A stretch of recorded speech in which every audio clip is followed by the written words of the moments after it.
Tao pump fort et a pris 160% depuis début février et les boules sont euphoriques. Est-ce un signal de danger? Je t'explique tout en première partie de cette vidéo. Ensuite, on regardera ce que fait Bitcoin et quelles sont les perspectives pour cette fin de semaine. Donc pour attaquer avec le Tao, effectivement, on peut voir qu'il y a une très forte hausse ce mois-ci. Donc on peut voir que c'est une hausse, il me semble, d'environ 160% depuis la fin février. Donc c'était une hausse qui était plus ou moins envisageable pour ceux qui ont suivi mes dernières analyses et mes derniers shorts. Donc on attendait en début d'année la prise de cette liquidité majeure, donc le lot annuel 2024, qui correspondait aussi à un niveau de support 2024. Donc on avait 1, 2, 3 points de contact ici. Donc ici on avait beaucoup de liquidités qui s'accumulaient. Donc forcément, lorsqu'on a une prise de liquidité comme ça majeure, c'est souvent ici qu'on a de la contrepartie. Et c'est là que la smart money va se positionner et prendre le contre-pied. Ça va leur permettre en fait d'encaisser des positions qui ont été par exemple shortées ici. On attend aussi de la contrepartie et on encaisse, ce qui fait généralement un gros avalement haussier ou de contre-pied qui est plus ou moins important selon les volumes qui sont déclenchés. Donc ce mouvement est tout à fait normal. Donc de plus ici, on peut voir qu'on avait un EVG monthly, donc c'est une grosse zone d'inefficience bullish. Donc forcément ici, on avait beaucoup de liquidités. C'est ce qui a créé cette forte hausse. Maintenant, je sais qu'en ce moment, tout le monde parle du Tao, tout le monde est euphorique, tout le monde pense qu'on va aller à l'ATH et plus. Alors la question c'est oui, c'est possible. Je sais que beaucoup de gens se posent la question, est-ce qu'ici on a marqué un bottom? Personnellement, c'est une zone sur laquelle on peut marquer un bottom. Pourquoi? Parce qu'ici, on voit bien qu'on a une impulsion haussière et qu'ici, on a une zone d'inefficience bullish et qu'on est venu récupérer une liquidité importante. Donc, effectivement, ici, ça peut être une zone qui peut générer un plus haut. Par contre, ne pas oublier une chose très importante, c'est qu'on est encore dans une dynamique baissière depuis le high et l'ATH d'avril 2024. C'est ce que je vais vous montrer. Donc ici, on voit bien qu'on a un plus haut. Ici, un plus haut de plus en plus bas. Et ici, la dynamique continue. Donc actuellement, tant que cette structure ici tient, on ne peut pas encore confirmer qu'on va aller chercher l'ATH ou plus. On peut être seulement sur un mouvement trap, un mouvement de réaction automatique, un bull trap. Et donc forcément ici, beaucoup de gens risquent d'être piégés. Tant qu'on ne vient pas récupérer avec corps cette liquidité ici, donc le high 2025 au niveau des 539 $, on ne peut pas dire qu'actuellement, à court terme, le Tao est haussier. Bien sûr, il est haussier si on regarde la structure principale. Ce mouvement est tout à fait normal. C'est un mouvement de correction, correction de toute cette impulsion. On a dû prendre énormément en pourcentage, je pense, en 2023-2024. Oui, voilà, on avait fait un x25, ce qui est énorme. Donc, il est normal que des gens et des gros porteurs prennent des profits. C'est souvent les institutions, les fonds qui prennent des profits, souvent les gros porteurs, à défaut des petits particuliers en général qui ont comment dire, un gros FOMO et souvent ben, ils vont pas profiter des gros élans haussiers pour encaisser.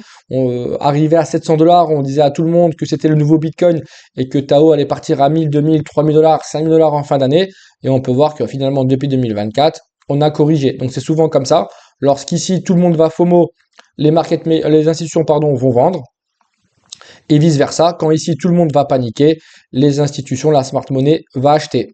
Donc voilà pour le Tao déjà en premier lieu, donc là je suis en unité de temps mensuel. Donc ici, grosse zone où on peut commencer à accumuler. Maintenant, est-ce que c'est là une zone de bottom? Personnellement, je ne pense pas. Si on prend déjà un Fibonacci, donc on peut remarquer qu'ici on a les 50%. Donc ici on est en zone premium. Ici on est en zone discount. Donc déjà ici, je sais que beaucoup de gens auront peur de rater le train. Et ici, les gens vont commencer à acheter, étant donné qu'on parle du Tao un peu partout depuis quelques jours. Mais c'est surtout l'erreur à ne pas faire. Quand le train est parti et que le train a déjà bien démarré, on oublie. Pas oublier qu'ici, 50%. Donc ici, on est en zone premium. Donc zone qu'on va appeler une zone chère. Au-dessus des 50%, on va prioriser la vente. Un peu comme on a eu ici. Et ici, on est en zone discount. D pour discount. Une zone pas chère. Sous les 50%. Donc ceux qui ont acheté ici, bravo à eux. C'était une très bonne zone pour acheter. Moi, personnellement, j'ai acheté. J'ai acheté en leverage dans les 175, 176 $. Je vous expliquerai après. Donc, ceux qui ont acheté sous les 50% et qui ont attendu la prise de liquidité majeure pour acheter, c'est une bonne initiative. Maintenant, ici, forcément, on va avoir une décision dans le sens où si jamais la dynamique baissière reste, la question c'est est-ce que ici, on encaisse 20, 30, 50, 70% ou 100%, ou bien vous êtes plutôt dans la team j'accumule pour plusieurs mois, plusieurs années. Si cet argent, vous n'en avez pas besoin, ça peut être ici un premier mouvement d'achat. Et par exemple, si jamais Tao vient et est amené à faire des plus bas, ça peut être une bonne zone pour continuer à accumuler. Maintenant, ça va dépendre de vous, quel type d'investisseur vous êtes. Est-ce que vous êtes plutôt sur du court terme, long terme? Si vraiment vous croyez au Tao sur le très long terme, moi personnellement j'y crois. Je pense qu'il y a une forte hype, il y a des volumes. C'est un top 100, donc top 46 actuellement. Je pense qu'il y a beaucoup d'évolutions à venir et je pense que le projet est vraiment dans l'air du temps. Maintenant, il ne faut pas se précipiter. On peut voir que depuis le avril 2024, pardon, donc ça fait 2 ans maintenant qu'on est en correction. Rien ne nous empêche encore de se balader ici et de continuer à corriger et d'aller chercher des plus bas encore sur plusieurs mois. Si je reviens sur la zone de rechargement, ici, on peut voir que ici, on a une très belle zone.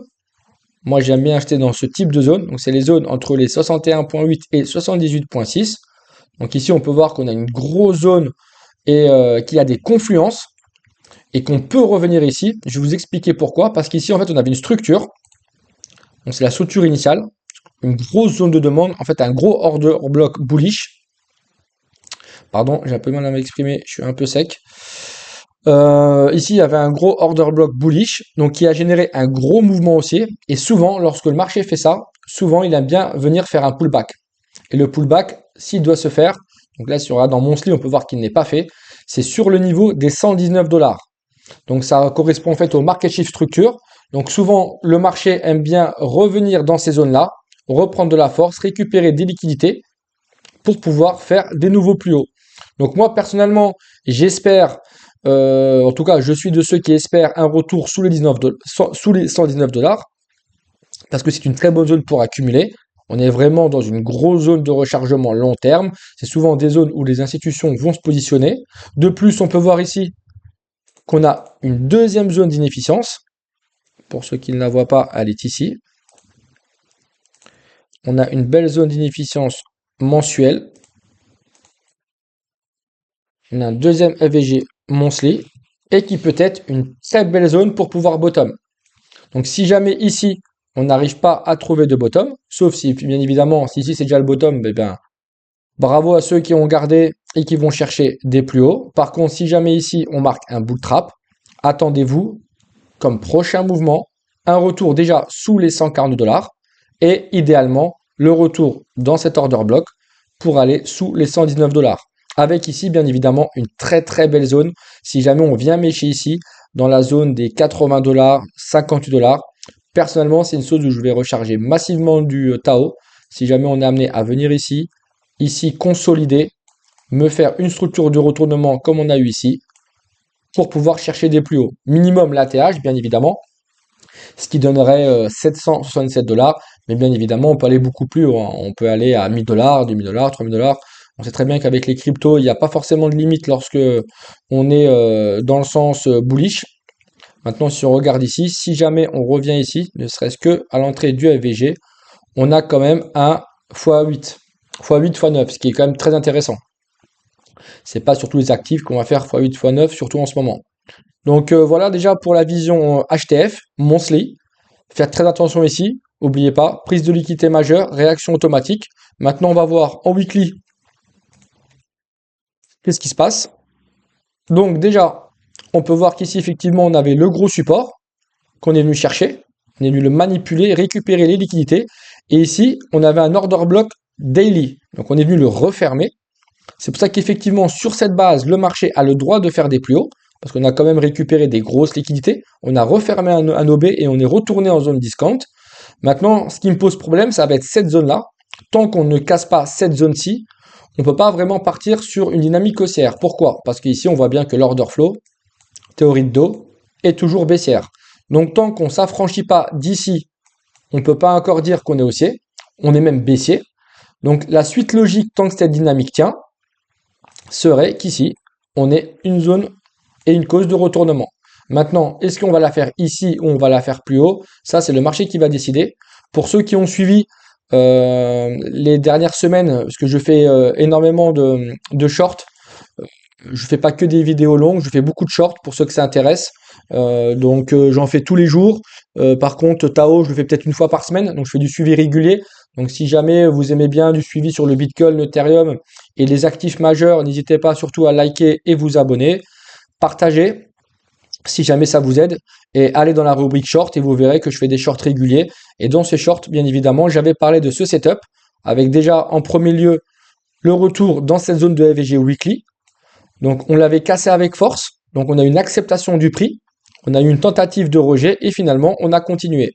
Donc j'avais dit il y a quelques jours que si jamais on s'affranchissait de cette zone, la prochaine target serait le prévu monthly high, étant donné que c'est une liquidité majeure monthly et que ça peut être une liquidité, il faudra faire très attention car elle peut générer un retournement, car on vient récupérer plusieurs highs mensuels et weekly pardon, et en plus on peut voir qu'on a fermé la dernière inefficience weekly.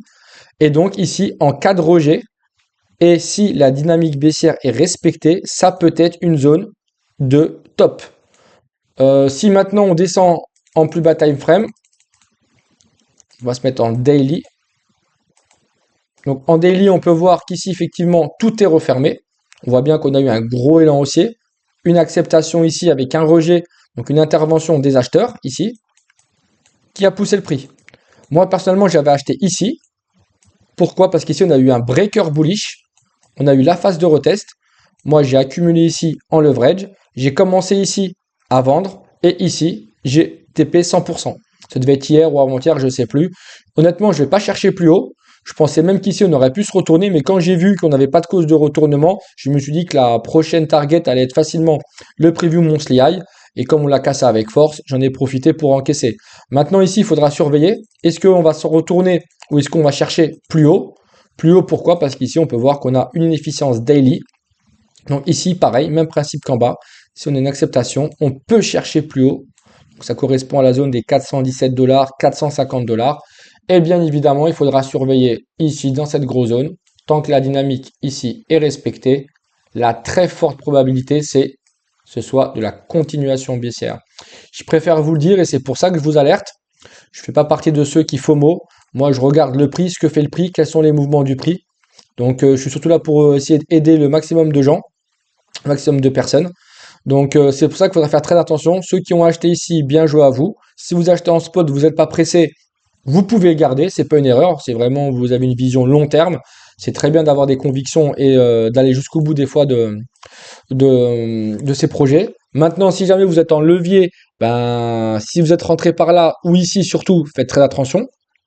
Il faudra mettre des SL ABE ou des SL en positif. Si vous voulez jamais, si jamais pardon, vous voulez chercher des plus hauts, dans le cas contraire, pensez à vous payer, pensez à vous rémunérer. Attendez pas que le marché vienne chercher vos profits. C'est très important de se rémunérer, surtout en ce moment.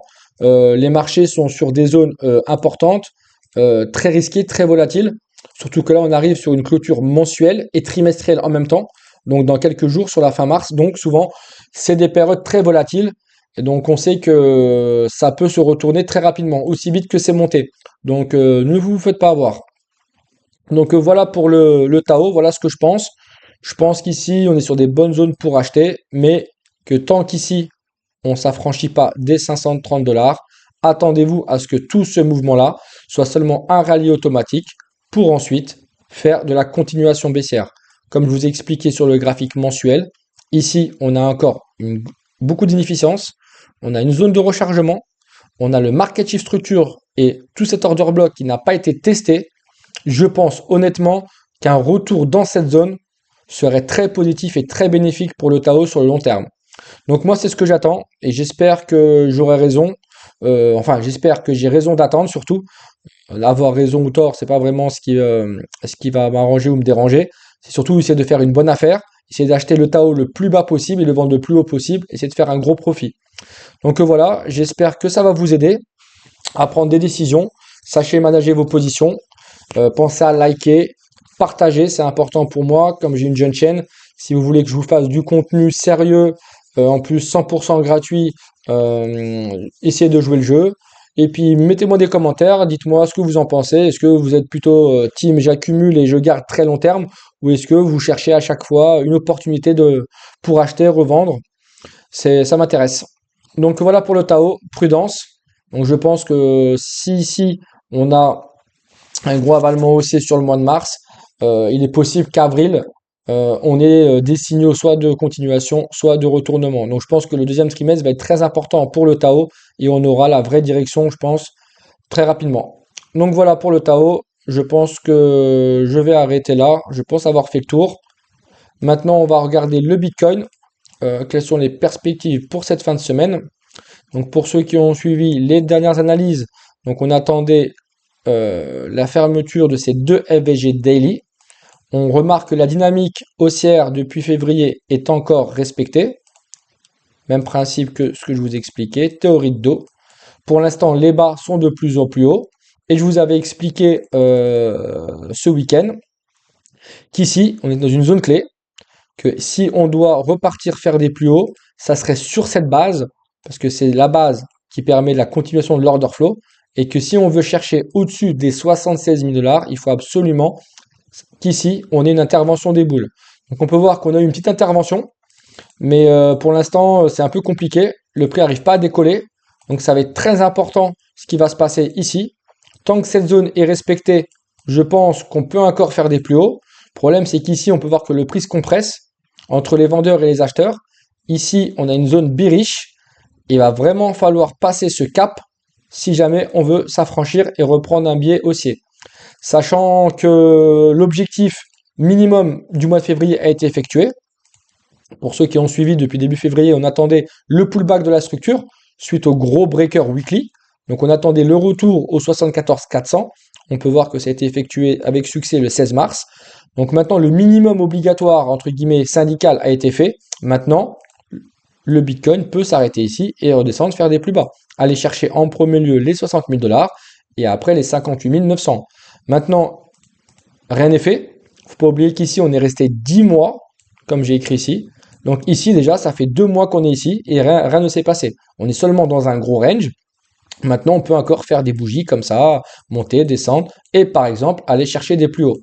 Tant que la dynamique interne haussière tient, on ne sait pas si on va aller chercher les 60 000 $. Par contre, si jamais, et je pense, on casse ce niveau, et qu'on vienne chercher ce niveau, le risque, c'est qu'une dynamique baissière se mette en place, et tout ça deviendra des zones de liquidité que le marché ira target. Pourquoi? Parce qu'ici, on peut voir qu'on est dans un gros range, on est dans une grosse phase d'accumulation, et on est seulement venu déclencher tous les stop loss qui s'accumulaient ici. Pour la phase de manipulation plus les déclenchements, on est revenu dans la structure du breaker, celle-ci que je vous expliquais en weekly. Le breaker, il est là. Pour ceux qui n'ont pas suivi, on a eu le gros breaker bearish, minimum le market shift structure pour de la continuation, sinon on cherchera plus haut. Si jamais ici on marque la fin de la phase de manipulation de déclenchement, alors la distribution expansion doit nous ramener dans le bas du range. Maintenant, rien n'est joué, ça va vraiment se jouer les prochains jours. Si jamais ce lot est impacté, je pense qu'on est parti pour avril chercher les 60 000 $. Si jamais ici on tient ce lot et qu'on arrive à s'affranchir de nouveau des 72-73 000 $, alors il est possible qu'on ait encore une nouvelle jambe haussière pour chercher au-dessus des 76 000 $. Par contre, je voudrais attirer votre attention sur le fait que même si le Bitcoin revient chercher une nouvelle fois cette liquidité, ça sera seulement pour une cause plus grande, car honnêtement, les 60 000 $ ne vont pas tenir. On est obligé d'aller les chercher. Personnellement, je pense que c'est qu'une question de temps. Maintenant, si jamais on a une nouvelle jambe haussière, qu'elle aille à 80 000, 77 000, 84 000, parce qu'effectivement, on voit qu'ici, on a des high liquidity, qu'ici, on a une zone d'inefficience. Tant que le marché ne me montre pas qu'il veut aller en bas, je sais qu'il est possible, effectivement, qu'il monte en haut. Tout simplement parce que là, la dynamique est haussière.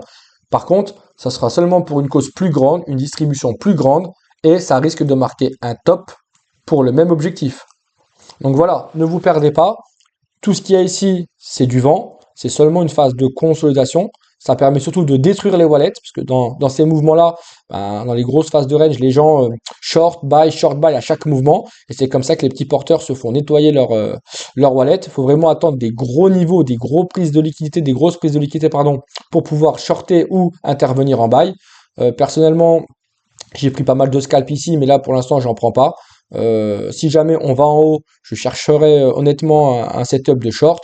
Maintenant, j'accumule tranquillement moi du Bitcoin, comme je vous avais dit dans la dernière vidéo. J'accumule ici du Bitcoin en spot. Et à chaque fois qu'on ira sous les 60 000, par tranche de 5 000, 10 000 dollars, je continuerai à accumuler en spot parce que j'ai vraiment une vision long terme sur le Bitcoin. Donc voilà, qu'est-ce qu'il faudra surveiller les prochains jours? Ça va être ce niveau qui va être déterminant, le niveau des 67 000 dollars. Tant qu'il n'est pas impacté, tout est encore possible et jouable. Si jamais il est cassé, attendez-vous à une reprise baissière très fortement. Donc voilà, j'espère que ça va vous aider. Si jamais vous avez des questions, des interrogations, laissez-moi des commentaires. Surtout, ben, pensez à liker, partager, comme je vous ai expliqué, étant donné que j'ai une jeune chaîne. Si vous voulez que je me développe, c'est important de laisser quelques likes, quelques commentaires. Pareil, si jamais vous avez des actifs que vous voulez que j'analyse, vu que j'en fais chaque semaine, j'en fais aussi bien en short, un peu plus régulièrement, pour ceux que ça intéresse, mais aussi dans des vidéos longues post-analyse Bitcoin, ben mettez-moi les noms en commentaire et je regarderai au fur et à mesure. Voilà, et ben j'espère que vous avez aimé et puis on se voit dimanche pour la prochaine vidéo. À bientôt.